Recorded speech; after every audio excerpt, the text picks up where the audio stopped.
Hi everyone, ഇന്ന് ഞാൻ വന്നിട്ടുള്ളത് വളരെ സ്പെഷ്യൽ ആയിട്ടുള്ള ഒരു റെസിപ്പി ആയിട്ടാണ്. വളരെ കുറഞ്ഞ സമയം കൊണ്ട് തന്നെ തയ്യാറാക്കി എടുക്കാൻ പറ്റുന്നതിന് എന്തൊക്കെയാണ് ആവശ്യമെന്ന് നോക്കാം. ആദ്യം തന്നെ ഞാനൊരു ബൗളിലേക്ക് 1 കപ്പോളം അരിപ്പൊടിയാണ് എടുത്തിട്ടുള്ളത്. ഇതിലേക്ക് ഇനി ഒരു 1/2 കപ്പ് റവയാണ് ചേർത്ത് കൊടുക്കുന്നത്. കൂടെ തന്നെ ഒരു 1/4 ടീസ്പൂണോളം ബേക്കിംഗ് സോഡയും 1/2 ടീസ്പൂണോളം ഉപ്പും ചേർത്ത് നന്നായിട്ട് ഇതൊന്ന് മിക്സ് ചെയ്തെടുക്കണം. ബേക്കിംഗ് സോഡ ചേർത്തിട്ടുള്ളത് മാവൊന്ന് സോഫ്റ്റ് ആയിട്ട് വരാൻ വേണ്ടിയിട്ട് മാത്രമാണ്. അത് സ്കിപ്പ് ചെയ്യണമെന്നുണ്ടെങ്കിൽ സ്കിപ്പ് ചെയ്യാം. ആവശ്യമുണ്ടെന്നുണ്ടെങ്കിൽ മാത്രം ചേർത്ത് കൊടുത്താൽ മതി. ബേക്കിംഗ് സോഡ ചേർത്തില്ല എന്നുണ്ടെങ്കിലും കുഴപ്പമൊന്നുമില്ല. ഇനി ഇതിലേക്ക് ആവശ്യത്തിന് വെള്ളം ചേർത്ത് കൊടുക്കാം. നമ്മളിതിലേക്ക് വളരെ കുറച്ച് വെള്ളം മാത്രം ചേർത്ത് കൊടുത്ത് നന്നായിട്ടൊന്ന് മിക്സ് ചെയ്തെടുക്കുക. ദോശമാവിൻ്റെ കട്ടിയിലാണ് കലക്കി എടുക്കുന്നത്. പിന്നെ ഇതിൽ റവ ചേർത്തിട്ടുള്ളത് കൊണ്ട് തന്നെ വെള്ളം പെട്ടെന്ന് വലിച്ചെടുക്കാനുള്ള സാധ്യതയുണ്ട്. അതുകൊണ്ട് നമ്മൾ എടുക്കുന്ന മാവിനും റവയ്ക്കും അനുസരിച്ച് ദോശമാവിൻ്റെ പരുവത്തിൽ ഇത് കട്ടിയായി വരുന്നത് വരെ വെള്ളം കുറേശ്ശെയായിട്ട് ഒഴിച്ച് ഒന്ന് മിക്സ് ചെയ്തെടുത്താൽ മതി. ഇതിപ്പോൾ ദോശമാവിൻ്റെ കൺസിസ്റ്റൻസിയിൽ ആയി കിട്ടിയിട്ടുണ്ട്. ഇനി നമുക്ക് ഇതൊന്ന് മാറ്റി വയ്ക്കാം. ഇനി ഇതുപോലെ ഒരു സ്റ്റീൽ പ്ലേറ്റ് എടുക്കണം. നല്ല ഉള്ളുള്ള ഒരു സ്റ്റീൽ പ്ലേറ്റ് ആണെന്നുണ്ടെങ്കിൽ മാത്രമേ നമുക്കിതിൽ ഫില്ലിംഗ് ഒക്കെ വെക്കുമ്പോൾ കറക്റ്റായിട്ട് പാകത്തിന് വെന്ത് കിട്ടുകയുള്ളൂ. ഇനി ഇതിലേക്ക് 1 ടേബിൾ സ്പൂണോളം നെയ്യൊന്ന് നന്നായിട്ട് സ്പ്രെഡ് ചെയ്ത് കൊടുത്തതിന് ശേഷം ചൂടാക്കിയിട്ടിട്ടുള്ള സ്റ്റീമറിലേക്ക് വെച്ച് കൊടുക്കാം. ഇതൊന്ന് ചൂടായതിന് ശേഷം മാത്രമേ ഇതിലേക്ക് മാവ് ഒഴിക്കാൻ പാടുള്ളൂ. ഒരു 5 മിനിറ്റ് എങ്കിലും സ്റ്റീമറിലിരുന്ന് ഇതൊന്ന് നന്നായിട്ട് ചൂടായതിന് ശേഷം നമുക്കിതിലേക്ക് ഒരു 2-3 തവി മാവ് കോരി ഒഴിച്ചു കൊടുക്കാം. മാവ് ഒഴിക്കുമ്പോൾ ഒരു 2-3 തവി മാവ് മാത്രമേ ഒഴിക്കാൻ പാടുള്ളൂ. ഒരുപാട് കട്ടിയായി പോകാൻ പാടില്ല. വളരെ തിന്നായിട്ടുള്ള ഒരു ലെയറാണ് നമ്മൾ ചെയ്തെടുക്കേണ്ടത്.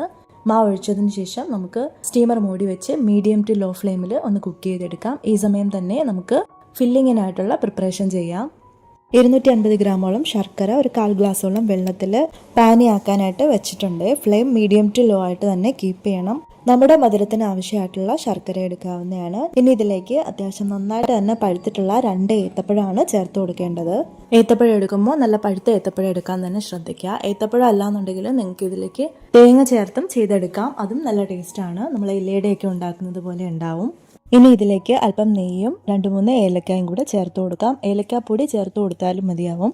1 ടേബിൾ സ്പൂണോളം എള്ള് കൂടി ഞാനിവിടെ ചേർത്ത് കൊടുത്തിട്ടുണ്ട്. ഇനി ഇതെല്ലാം ചേർത്ത് നന്നായിട്ടൊന്ന് മിക്സ് ചെയ്ത് ഒന്ന് വരട്ടിയെടുക്കുക.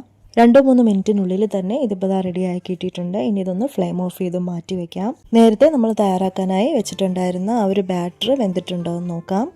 ഇതിപ്പോൾ അത്യാവശ്യം ഒന്ന് വെന്ത് വന്നിട്ടുണ്ട്. ഇനി ഇതിന് മുകളിലേക്കായിട്ട് നമ്മളിപ്പോൾ തയ്യാറാക്കി എടുത്തിട്ടുള്ള ആ ഒരു ഫില്ലിങ് കൂടെ വെച്ച് കൊടുക്കാം. ഞാൻ എടുത്തിട്ടുണ്ടായിരുന്ന ഏത്തപ്പഴം പഴുപ്പ് കുറവുള്ളതായിരുന്നു. അതുകൊണ്ട് തന്നെ ഒരുപാട് അങ്ങ് വെന്തിട്ടില്ല. നിങ്ങൾ എടുക്കുമ്പോൾ അത്യാവശ്യം നന്നായിട്ട് പഴുത്ത ഏത്തപ്പഴം തന്നെ എടുക്കാൻ വേണ്ടിയിട്ട് ശ്രദ്ധിക്കുക. അല്ലാന്നുണ്ടെങ്കിൽ തേങ്ങ എടുത്താലും മതി. ഈ ഫില്ലിങ് വെച്ച് കൊടുക്കുമ്പോൾ 4 സൈഡും ഒന്ന് ഒതുക്കി വെച്ച് കൊടുക്കാൻ വേണ്ടിയിട്ട് ശ്രദ്ധിക്കണം. അല്ലാന്നുണ്ടെങ്കിൽ ഇതിൻ്റെ ചുറ്റിലുമായി ശർക്കര ഇറങ്ങി വരാനുള്ള സാധ്യതയുണ്ട്.